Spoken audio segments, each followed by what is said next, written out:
అన్నారు, చంద్రుడికైతే మచ్చ ఉంది, మచ్చలేని చందమామలు 1,000,000 మంది వస్తే సుబ్రహ్మణ్యుడు అన్నారు. అంత అందగాడే.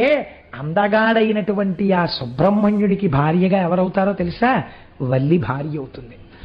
దాని చేత కొన్ని విషయాలు లోకానికి తెలుస్తాయిరా అని చెప్పారు. ఆమె నీ భార్య అవుతుందయ్యా అనేటప్పటికీ చూడండి చాలా సంతోషంగా అవుతుంది. ఈయన మనస్సు వినగానే ఏదో చేసుకుందాం అనుకున్నాడు అనుకోండి, నీకు భార్య బహుశా ఇటు దక్షిణం వైపు నుంచి వస్తుందయా, ఓ పల్లెటూరు నుంచి వస్తుందయా, పిల్ల చాలా తెల్లగా ఉంటుందయా అని ఏవో కొన్ని లక్షణాలు చెప్తున్నారు అనుకోండి. అవన్నీ తన మనసులో అనుకుంటున్న పిల్లవే అనుకోండి. మనకు ఆ అమ్మాయితో పెళ్లి అయిపోతుంది అనుకున్న పెళ్లి కొడుకు ఎంత ఆనందపడిపోతాడో అలా సుబ్రహ్మణ్యుడు ఆనందపడిపోయాడు. చిత్రం ఏమిటో తెలుసా అండి, ఆయన్ని ఆ భిల్లపురానికి వెళ్ళిపోయి ఆ వల్లీదేవి యొక్క సౌందర్యాన్ని చూడడం కోసమని ఆవిడ ఎలాగో మంచి దగ్గరికి పొలం